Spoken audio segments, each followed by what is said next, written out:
We're glad that you're here. And today we have some fabulous speakers for you. And we're going to wait for folks to come in little by little. Thank you for finding us, even though we didn't end up getting into the PD.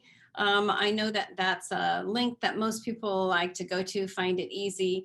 And sometimes we get left out of that. So thank you for coming along and being with us. We have a really great show for you today. So we have three speakers, actually three groups. One is a group. Kitty Ritz, who is pictured in this picture that you're looking at right now, is going to talk about gardening with kids. And Kitty is a retired teacher in Roanoke Park, and she is a fabulous speaker and teacher, and I would have loved for my own children to have her. We also have Sonoma County Master Food Preservers, which have done something that sort of goes along with that as well, or you could use with kids. And we are a new program, and we're going to show you how to make strawberry fruit leather. And you can do it with your kids, or you can do it just by yourself. And then we have Steve Ehrman, and I'm sure that you have heard Steve Ehrman speak before.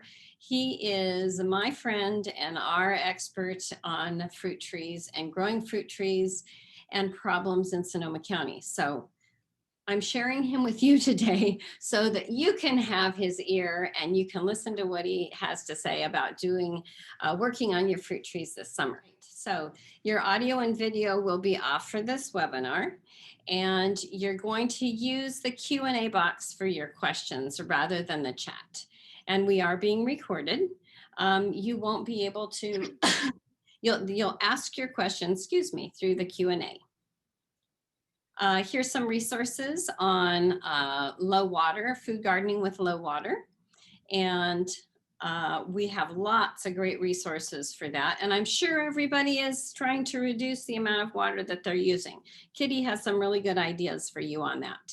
But I'll go through this real quickly. If you just want to go through and go to our webpage for Master Gardeners and go down to Food Gardening with Less Water, you can read and read and read lots of great ideas about saving water. We have updated our seasonal information. So if you want to capture this QR code, you can go ahead and do that now. And then it'll link it get you right to all the fabulous information and even more about gardening. So we are Master Gardeners, and we're working on everything we do is we try to make it sustainable. We do the right plant in the right place at the right time. So right now, if you're trying to grow winter vegetables, it's probably pretty difficult if you're just putting them in the ground. You want to start with things that should be planted now, put them in the spot that's perfect for them, and, and get them planted. And then it'll be less water, less work for you. You want to nurture and protect your soil. So right now, lots of wind. You're wanting to make sure that you have mulch to cover on the top of it. Don't dig up your soil. We're mulching to save water and prevent the weeds. Really super important. We don't use synthetic fertilizers, herbicides, or pesticides for obvious reasons. There's lots of great things you can use like compost. We practice minimum soil disturbance. So we don't want to dig out the old plants. We want to cut them off at just under the soil line and leave those great roots in there to decompose. We use flowers that benefit plants and beneficial insects, like the sunflowers, which help. It's super fun to just even watch the bees and the bugs come to them. We use compost and organic amendments. And we're going to go on now, and Kitty Ritz is going to talk to you about vegetable gardening with children. My name is Kitty Ritz, and on the left you see two pumpkin growers who are now 48 and 45. And if you can't grow something because you have no water, just make a scarecrow. Next. So as Arlo Guthrie says, inch by inch, row by row, gonna make this garden grow, gonna mulch it deep and low, gonna make it fertile ground. And if you haven't listened to it for a while, listen to the garden song. Next. So why garden with kids? Well, gardening uses both large and small motor skills, meaning running, large, and picking things up like seeds and bugs, small motor. Gardens are sensory wonderlands. They have sights and sounds, and you can touch things and you can smell things, and you can actually taste things. And the lifelong benefits of growing food and eating what you grow, including mental, emotional, and physical health, are very well documented. Connecting with nature as children creates a lifelong habit of environmental awareness and appreciation of living things. Not only does that improve one's life, but it also has the possibility of helping the world. So next. It's been a long couple of years, so we want this on the left and not this. Go, next. So some kid-friendly garden spaces.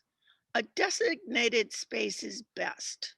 Your garden is a container, a small bed, an area along a fence, but having some sort of limit, having some sort of visible and tangible border can save a lot of plants. The plants themselves need to be easily picked and eaten. Fruits and vegetables can be low down or at eye level. And always try to include edible flowers, things like violas, borage, nasturtiums, calendula, and there are many other edible flowers. Just check first before you eat any flower. Always adapt the garden and the activities to the age, the size, and the interests of the child. So it is perfectly possible to garden with a toddler, but it will look different than gardening with an 11-year-old. And always plan for dirt. We always say soil, but I mean dirt, the stuff that's going to come into your house. For water play, for exploration, more exploration, and follow the child's lead. So I always think of my dad, who was a fabulous gardener, but I never once saw him grow a vegetable garden. And finally, I asked him late in life, why not? And he said when he was a kid, he was forced to work in the vegetable garden. To him, it was work. It was not fun. Next. So invite those kids in and enjoy them while they're there. And these are the things that I think most kids are very good at. Appreciate them when they're digging and hauling and dumping and raking and finding bugs and making holes and carrying things around and tasting, and give them short activities. Most kids, those are my crows. Most kids are not good at weeding, spacing, thinning, using large cans or hoses selectively. They can certainly use them, but probably not for what you want them to use them for. They're not very good in the heat. So don't plan on gardening at 3 o'clock in the afternoon. And they're not very good at long sessions. 15 minutes, maybe a couple times a day is a lot more productive than planning for an hour or two. Next. This is sort of a private belief. All children deserve real tools, not toy tools that are going to be frustrating and not helpful. So you can find a great short shovel. It's the shovel that I use. I love it. It is in the hardware store just with all those other regular shovels. A trowel, perfect for a kid. If you have a very small child, give them a sturdy soup spoon, a hand rake, a shrub rake. So a shrub rake is fancier in that it probably has an extendable handle, but it's just the same thing. And if you have a broken kid's rake, because it broke after the first time a kid used it, just take off the rake part and use that. And a sifter. A sifter is great for kids to explore soil. Next. So grow what they like to eat. And I'm here to tell you that it's probably not going to be radishes, and it should be something that will grow well here and now. So, as master gardeners always say, right plant, right place. June is perfect planting time for warm season crops. And the summer plants for kids of all ages that I have experienced success with are beans, especially pole beans. They're very impressive. Corn and popcorn. You have a tiny garden, you probably are not going to be able to plant much corn. Pumpkins and gourds. So pumpkins, you can get smaller plant sizes. Cherry tomatoes. Don't try and interest kids in big honking tomatoes. They like cherry tomatoes. They can pick a million and pop them in their mouth. Greens.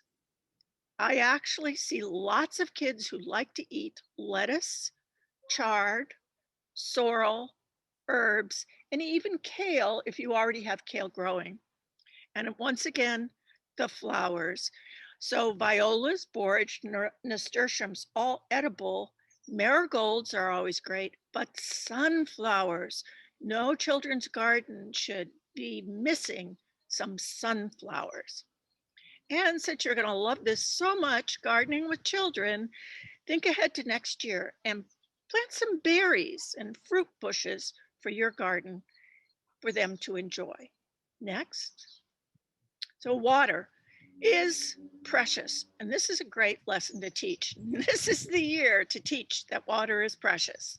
So one way to do that is to have a place in the garden to rinse vegetables that doesn't drain out onto the ground.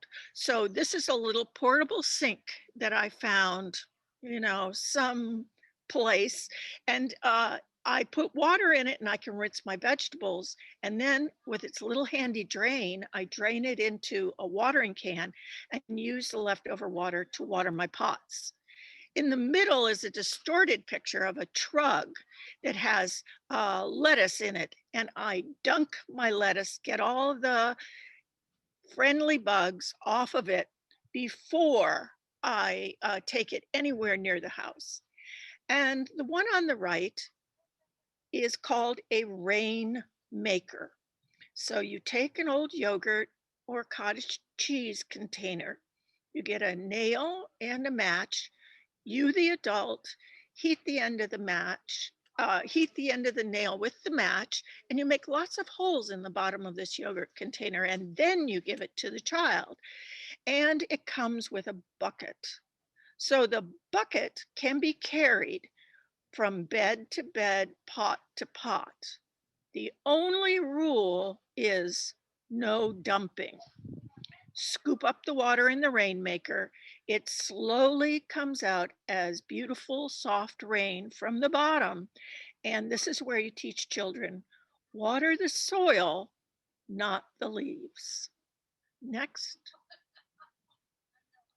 So on the left is a picture of some of the seeds you can start right now. And with kids, bizarre is always more interesting than normal. So on the right, you see dragon tongue beans or black beans from the Cherokee Trail of Tears, or beans that are going to come up in 3 different colors. You never know what color you're going to get. Gourds, birdhouse gourds, pumpkins, popcorn. So you can grow some pretty dwarf popcorn, comes in great colors, or what we refer to as Indian corn, like glass gem.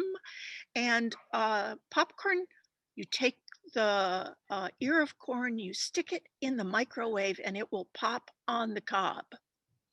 And then on the left, there's some greens, some chard that comes in multiple colors, and also some wonderful sunflower seeds. Katie, you're But, at 10 minutes now.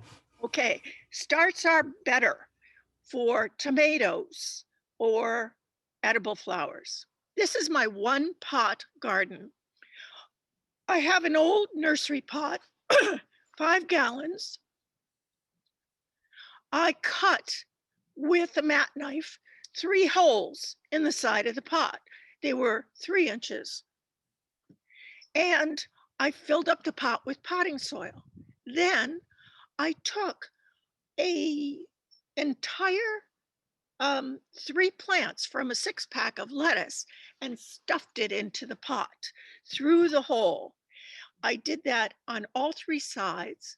I filled more in and put my sun gold cherry tomato in the bottom, in the top, in the center, and stuck a tomato cage on the top. And it's working great. So this is a small scale, everything in 1 pot, easy to water, easy to test the soil. The yellow tape is because it keeps the soil in if your holes are too big. Next. The classic children's garden, 3 Sisters of Life garden. The 3 sisters are corn, beans, and squash. You can teach that the plants are helping each other out. The tall sister, the corn, goes in first. I use sunflowers often because I don't have enough room for corn, but 2 or 3 sunflowers, that's a lot of sturdy height. You plant those first 1 inch deep. When your tall sister is 6 inches tall, plant 3 climbing sisters around the bottom of them. And soak your pole beans overnight. Add a ground hanging sister. This is the mulch, and she will cover the bottom and keep all those plants cozy and moist. So you can use pumpkins, squash, gourds, probably could use cucumbers, but I would stay in the squash family. Next. So here it is. Here are the pumpkins and sunflowers and some corn and some beans growing together and helping each other out. Next. Make it interesting. These are just fun trick tools. It's great to have a little basket that you can dunk in the water, kid-size gloves. Rediscover the clothespin. It's great, especially if you have it nailed to a wall or something and they put their gloves on it. A magnifier, always have a magnifier in the garden. When you get tired of gardening, look for bugs. When you're planting small seeds, never give them a whole packet or put them in their hand. A small cup is the safest way. Scissors, kid-size scissors for harvesting many crops. And on the left is the cool and easily obtainable, probably on the internet, bug catch and release device. And always have a field guide for butterflies, ladybugs, or anything else that's interesting to you, birds in the garden. Next, here's some great books. The one that I swear by the most is from Life Lab at the University of Santa Cruz, the Book of Gardening Projects for Kids. For really small people, activities to do in the garden, roots, shoots, buckets, and boots has long been a classic. And from the UK, Gardening Projects for Kids has all kinds of things, the crafty to the sublime. Thank you very much, Kitty. That was awesome. Very, very inspiring. So now, after you've gardened with your kids, you may want to make fruit leather, and or you just might want to make fruit leather. So we now have our first class of Sonoma County Master Food Preservers getting started, and we have our second class that is going through training right now. So we are just opening up and beginning to give you advice. We've got Sue Lovelace, who is very popular on Sundays with Sue. She's also a master gardener. You'll see her in this video. And Kathy Matnock, who's a longtime master gardener and does lots of different things, including the Windsor Community Garden. Kathleen Fitzgerald-Orr, who is one of our IPM specialists. She's a master food preserver. She does everything. So we've got a little video here for you to show you how to make strawberry fruit leather.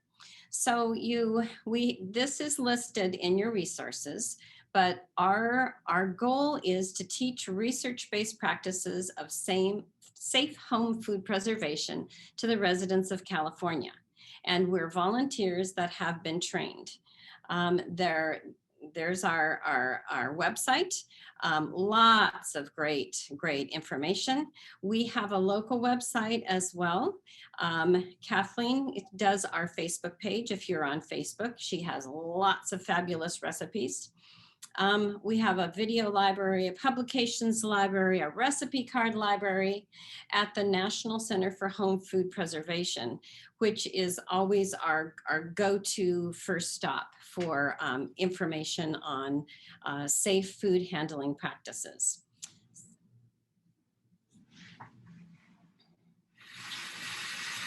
Hi everyone, I'm Sue. We're getting ready to make some strawberry leather. First step, we're washing our hands. I've washed off the counter with soap and water, and now I'm going to spray it with 1 teaspoon of bleach to a quart of water and to sanitize it. And you'll want to do this with all the surfaces you're going to be working on. And I want to butt in here and tell you that this was filmed at the UC Extension office off airport, and we're still under the mask rules, so that's why they're wearing masks. Next, we're going to get all of the materials and supplies and ingredients that we're going to need to make our strawberry leather. We're going to use the strawberries that we grew, honey, water, and then we're going to need some measuring cups, some different ways to clean the strawberries and dry them, to cut them, and then to prepare the dehydrator and the blender to make the puree to pour into the dehydrator, and then we'll time it. So we have all of our supplies ready. So we're going to wash the berries.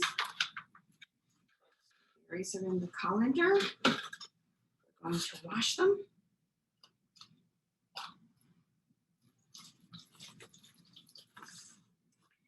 You want to make sure that they're nice and dry.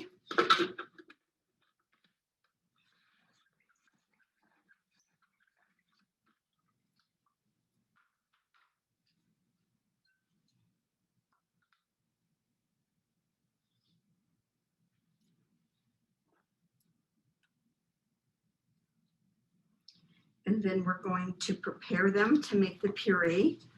You want to take the top off, and then we want to cut them.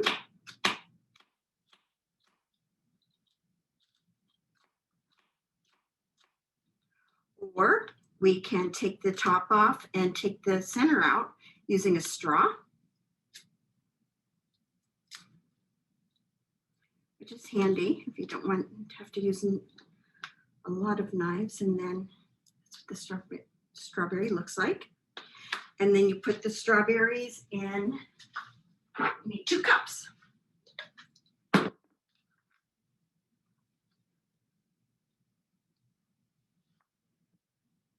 And then we're going to make the puree.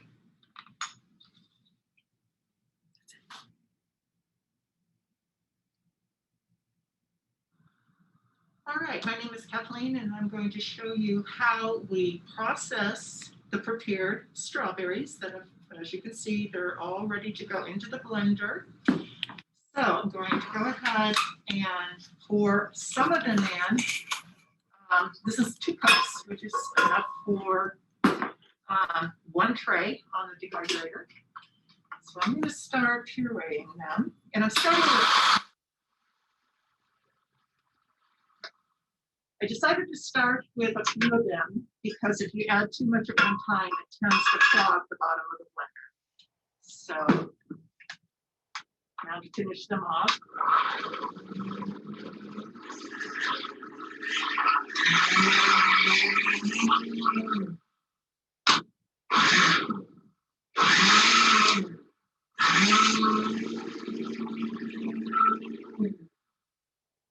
Okay, so that looks smooth. And then you have an option of sweetening to add some flavor, sweetening with either sugar, which we don't do because it seems to crystallize in the final product. You could use corn syrup, but that's not one of my favorites. I just love honey. And so 2 tablespoons into this amount will sweeten it up, and I think most children will enjoy that. So now we're going to put it into the dehydrator trays. And I have 2 different systems that I use. One is with the plastic insert that you can actually put the pureed strawberry right on. And it's not supposed to stick, but in reality it will as it dries. So what I do is I spray this type with a little bit of oil spray. And then I wipe any excess off. I want to make sure, though, that I have along the inner and the outer edges so that it doesn't stick. But what I'm going to use today is actually the same setup. So you have the tray with the plastic insert, but to make the removal just a little bit easier, I've cut a piece of parchment paper. And so now I'm going to pour the pureed strawberry honey mix onto the parchment paper and try to have it evenly distributed. And I have a spatula here that I can scoop the remainder out. Ideally, you want the puree product to be about 1/8 of an inch thick. And sometimes you'll end up with a little less, a little more, depending on how finely you puree the product. And then there's 2 ways of doing this. This one I could have added more liquid to get it to fill out the tray, but you can also use your spatula. And be aware that it tends to dry from the outside in. So I'd like to get it pretty evenly spread in here. And then after you finish this, you're going to put it in the dehydrator. So here I have the base. And you'll notice that this dehydrator has a heat source on the top. So if you do multiple layers, multiple trays, you might want to, during this process, to rotate the trays periodically. Now, this type of fruit leather generally takes anywhere from 3 to 4 hours. I'd start checking it maybe after the first hour, rotate the trays, and you're going to dehydrate it at 140 degrees. And just check it periodically to make sure that it's not over drying. You'll want to test it, and here's a finished tray. You want to test it by checking and make sure that there's no wet areas. You do want it to be, sort of tacky, sticky, like as if it were taffy, where you could pull it. And on this particular one, you could take it out of the tray and remove it with a spatula into rounds or strips. A good thing to use is a pizza cutter, but or knife. And then once you've taken it out and you've positioned it, or cut it into the strips, you know, if you're working with kids, you might want smaller pieces. I lay these on this plastic wrap, and so that it's easy to unwrap, you want to roll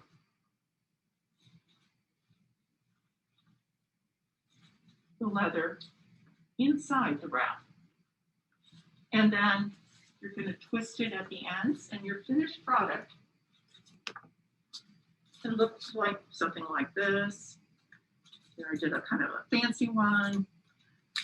You can do, I've seen them done in real pretty paper with nice decorative string. And then you might want to, if they last, you know, these usually disappear very quickly because they're quite good. Good thing to take in the car, camping, hiking, activities like that, kids love it. And but if you want to store it longer, put them inside a plastic bag, and you can store them in the freezer for a pretty extended period of time. So I hope you feel comfortable making leather and enjoy. There are a lot of different combinations that you can make. You can make strawberries with kiwi, strawberry rhubarb, all types of fruits. Mango is delicious. So thank you for joining us today. Awesome. Thank you, Kathleen and Kathy and Sue. Also, you know, I have to say that if you check out our Facebook page, Sonoma County Master Food Preservers, I look through everything on the websites that we give you also, but it just seems like Kathleen picks out the best current recipes and puts them on that Facebook page. So you will want to check that out as well. And now we're going to talk about summer fruit tree pruning with Steve Ehrman.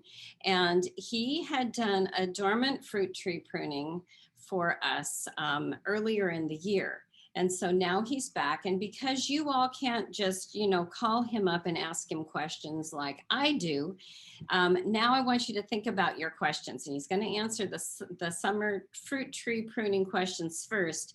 But if you have other questions as far as thinning and that kind of thing, we'll take those after the 12:30 time. So, okay, so the question is, do I need to prune my fruit tree in the summer?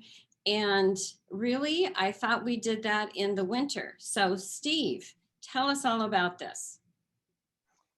Okay, well, the tree on the left is a nectar plum tree, and you can see that the growth from this spring alone has made that section of the tree really solid. You can almost not see the sky through that tree.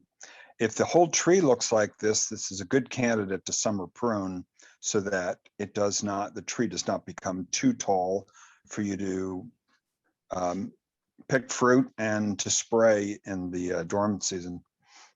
So that's a good candidate. And the optimum time to prune to effectively reduce height of a tree is late May, early June. So this is the time to do it. The tree on the right, in contrast, is a peach tree that had been hit really hard by peach leaf curl. You can see a leaf up in the right corner. The one on the left had been hit hard by curl too, but it recovered. These shoots on the peach are very short, so there's really nothing to prune here. Down further, there are some that have grown maybe 6 inches, but in order to prune, you'd want something that's at least a foot or a foot and a half long to reduce the length of. It's a very good idea. So to optimize devigorating a tree's height, do it right now. But it's also a good idea in general to summer prune stone fruit, because in the summer, the diseases that can infect a pruning cut are not very present. Apricots and to a lesser degree cherries can be vulnerable to a fungus called Eutypa, and that can infect pruning cuts. But there are other pathogens like bacterial canker, and a lot of people There's some papers from Oregon that say that bacterial canker can invade pruning cuts as well. Although we've had a very dry year in Sonoma County, bacterial canker is extremely prevalent and very deadly to stone fruit. Another reason to just trim around a tree is to increase air circulation, especially for peaches, which are vulnerable to brown rot. About 3 weeks before a peach is mature enough and just perfect to eat, a piece of this brown rot starts like a little target on the fruit, and by the end of the day, half of the entire piece of fruit is infected by this obnoxious rot. And so, morning fogs, I think, are bad for promoting it. And you need good air circulation around each piece of fruit to try to prevent it. Awesome. Okay, so I have a video that Steve has done, and I want to play that now. And it gives some really good. You'll be able to see how to exactly prune the tree.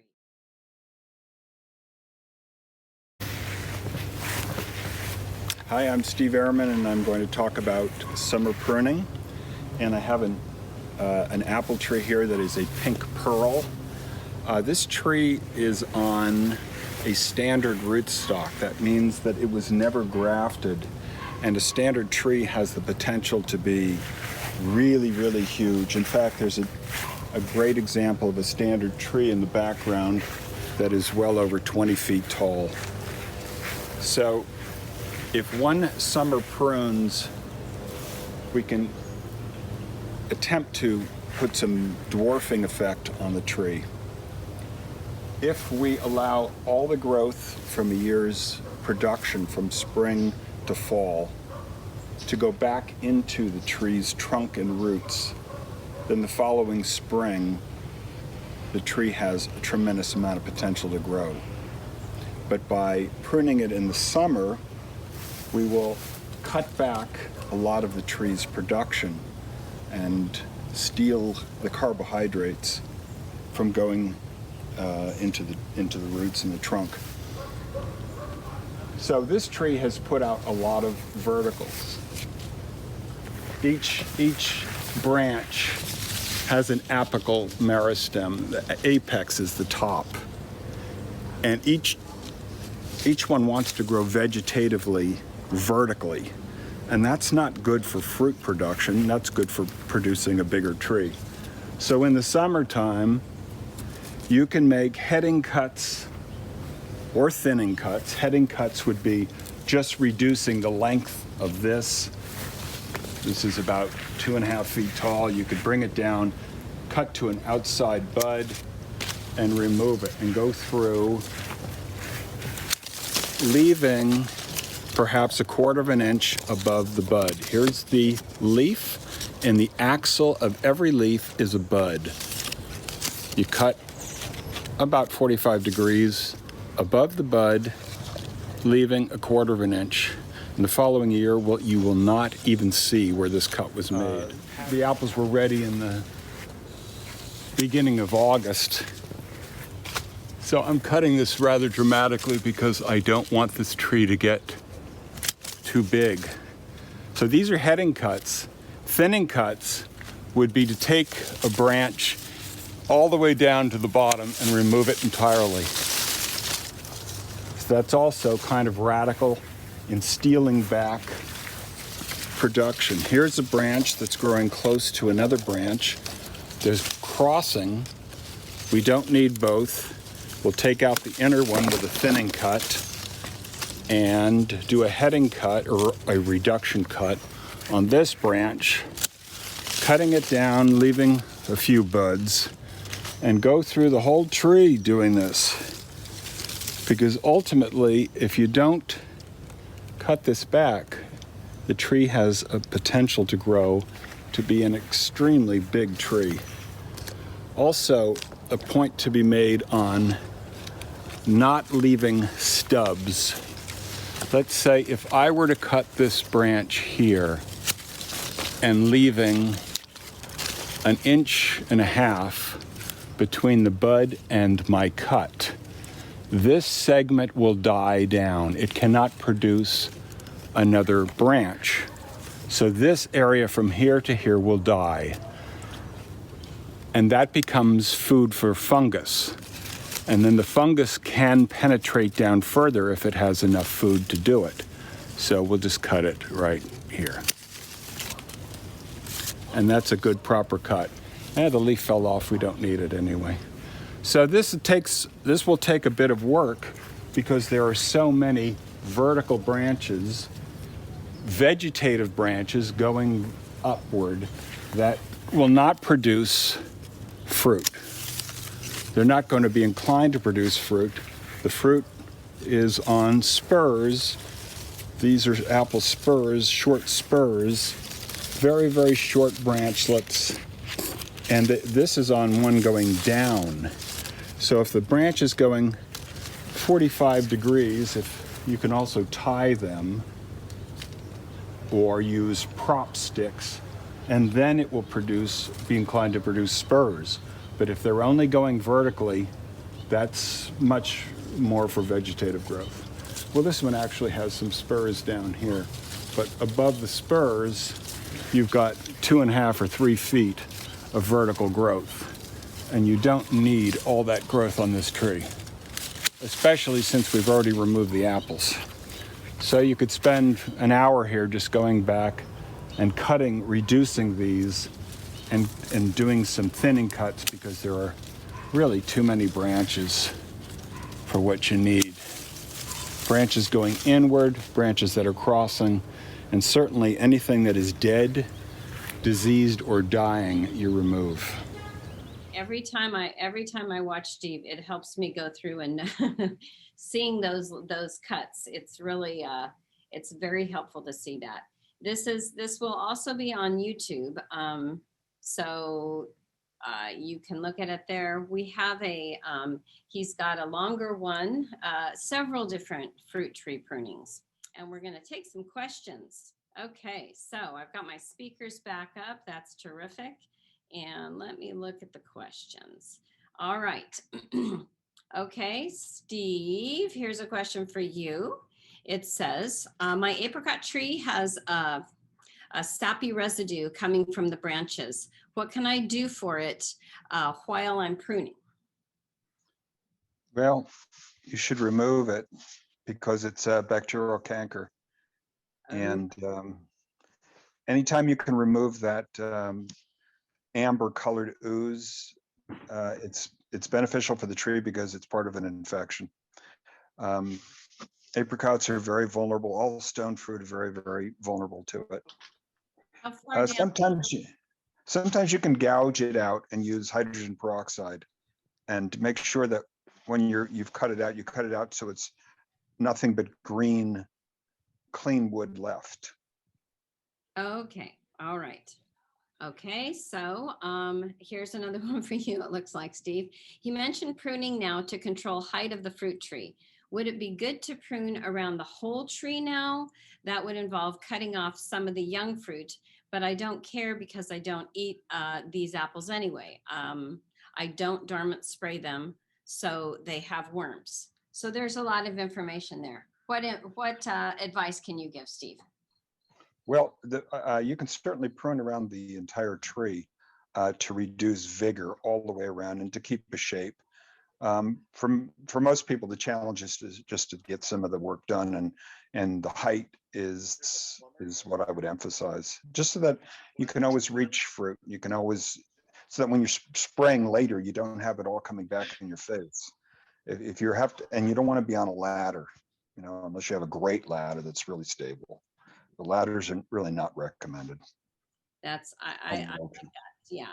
And okay, so here's a question about the timing of it. And you talked to this at the very beginning, but it's maybe we should go back to that. It says, let's see. So it says, I'm confused with what he said on this video about the apples that have already been picked. So that says to me that it's later in the summer, previously said to prune in early June. So let's go back to that piece at the beginning. Okay, so Paul Vossen, who had been the farm advisor in Sonoma County for 38 years, strongly stated that to reduce the vigor in a maximum way, you do it by June 15th, so mid-June. I think it is valid to prune throughout the summer. I even prune beyond that. If I know that there's going to be 6 weeks of no rain, I've pruned even into October, and because the pathogens aren't around, and a lot of depending upon the health of the tree, if the tree is really healthy, you want to prune it early to just try to steal its vigor. Stone fruit, I like to prune before the dormant season because I don't want the pathogens to infect pruning wounds. That apple that I pruned on the video was extremely vigorous, and that's at a friend's house. That's when we did the video, and it just happened to be later in the season. It probably would have been optimally done in June. Okay, that sounds good. And like with plums, you know, we had talked about that earlier also, I mean, off this Veggie Happenings, but that plums are really vigorous also, and that sometimes they require you to prune them back more than once during the summer, correct? Did I get that right? Yeah, you know, there's something called a fruit bush, and a fruit bush, you would be pruning it on multiple occasions. If you prune just in the middle of June, if you have a tree like a vigorous pear, you're going to have to be pruning it again because it could put out another 2 or 3 feet of growth. A really happy plum tree can put out 6 feet of growth. So if you don't prune and stay on top of it, then the tree gets to be too tall for you to easily get the fruit. Yeah, exactly. And nobody wants to be climbing up on a ladder. So, okay, would you cut out all the upright growing branches? My tree is quite dense with no light going through it. Well, if the tree has been trained as a quote open center where you have a fairly low trunk and the branches come off close to one area, it's supposed to be an open cup shape, and the light is supposed to penetrate down through the top of the trees to help ripen the fruit and to allow for air circulation. So using some thinning cuts would probably be a good idea to remove the amount of foliage on the inside. The flip side of that is if you remove too much, you may want to paint with some diluted white latex paint to keep branches from getting sunburn. Okay. And then would you speak just a bit to the thinning of the fruit, and if you it's a little late probably right now, right, to thin the fruit, but the fact that if you let everything stay on, then the next year you might not get the fruit. Right, especially with apples, apples tend to have alternate bearing years.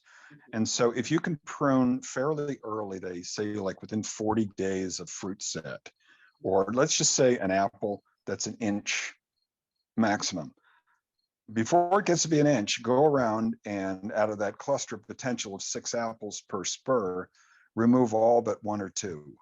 And look closely about which ones you're removing, because if they have a little dot, that might be where the codling moth has entered, the little caterpillar, the egg. And as the summer progresses, you continue to thin. To do it all at once, it's kind of a big job. Plus, you're going to be removing a lot of fruit that could become compromised later on. Yes, peaches and apples, they should have been thinned by now for the most part. Apples, you want to keep maybe, peaches 6 inches apart, and plums maybe 4 inches apart. But you have to make sure that the tree has enough leaves to produce the carbohydrates, the sugars, to develop each piece of fruit and not have the fruit compete with the health of the tree. A tree, plants, the living kingdom wants to reproduce itself. So You take a tomato and you stress it, it produces fruit. But you don't want to stress a fruit tree so much that that its health becomes compromised. If it becomes too taxed the following year, it will not tend to produce fruit. It'll be tired. So by keeping a balance from year to year, if you thin and thin before each piece of fruit gets too large, you will have individually larger pieces of fruit and hopefully more attractive pieces of fruit, because if you leave them all on, there will be a lot of dogs that shouldn't have gotten that far. Okay, that sounds good. Let's see. Stephanie, I think we had a hand raised, and do we still have a hand up that I need to answer a different way? Let me check on that. Okay. We generally, when we're doing a webinar, we need the questions in the Q&A. I can only monitor one thing that I'm going through, and we're doing the Q&A. So I think we've gone through most of the questions in there. I don't see a hand up with the attendees right now. Okay. We did have a question in the answered where someone was concerned about the toxicity of eating raw string beans. I will say this much: I was doing some research online while you were talking, and we're not scientists ourselves. We're volunteer master gardeners trained by UC, but looking at the literature from University of Illinois, University of Oregon, University of Minnesota, there are some things in green beans that might upset some people, but the beans that are toxic are some of the dried beans. Some are more specific as to which dried beans that you must cook before you consume them, but definitely the dried bean varieties like kidney beans and such, you do need to cook. I would recommend that people do research if you have particular health concerns, to talk to your doctor about it. I don't know if any of the panelists, especially the food preservers, may have had a little training in this, or perhaps you can clarify this and we can address it next time we're with people, because you have a supporting nutritionist that advises you. Perfect. Yes. Kathleen, do you have anything to add about the bean question? I think when, like Kitty was talking about, beans are so fun to plant with kids, so fun. But if you're making a teepee, like is in one of the first pictures, you want the kids to eat those beans right off. So you're going to want to choose a green bean, right, Kitty, rather than, something. Right. So whatever you're growing, your intention needs to be to grow what the children like. If you have children who have food sensitivities, it wouldn't make sense to grow things that would make them feel bad. As Kathleen says, I'm not a scientist, and I would say that would be a question that you might want to do individual research on. But most things in the garden that we eat as vegetables are very safe to eat raw, such as tomatoes, and inedible flowers, the ones that I particularly listed, it's safe to eat the flowers of those plants. You don't want anything in a children's garden that is toxic in any way. For instance, rhubarb.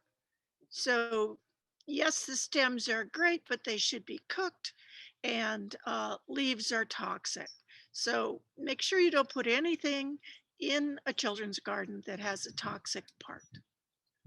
Right. And one thing too that we did some research on is the peas. When you're planting peas, I used to always plant sweet peas right along with my regular peas. But wow, you don't eat sweet peas, toxic. So you want to make sure that, sweet peas, the flower, that you have them in two separate areas that you're planting. because gosh, if you're, have a fun teepee with all the, green beans growing up, they can eat them as they're inside their little fort there. And then they can wait until some of them get dry and they can shake them. And then you can save the seeds and plant the same seeds next year. So I think that's great. The other thing I wanted to mention as a master food preserver is, as far as green beans go, or most things, if we want to make sure we're using our water wisely, and we're growing things that we're going to eat. So if you grow a lot of green beans, they will keep producing. The more you pick them, the more they keep producing, and they'll last quite a long time if you treat them right. So make sure you keep eating them. And when you process them, you either freeze them, or they are a low acid, vegetable. So when you can them, you need to pickle them or pressure can them. So, not all canning is the same. So you'll want to look on our website as far as ideas for that, or just give them to your neighbors. Make sure that somebody's eating all that food. Great. Okay. Well, I think we've gone through the questions, and we're really happy that you joined us today. And we look forward to seeing you next month for Veggie Happenings in July. Thanks for coming.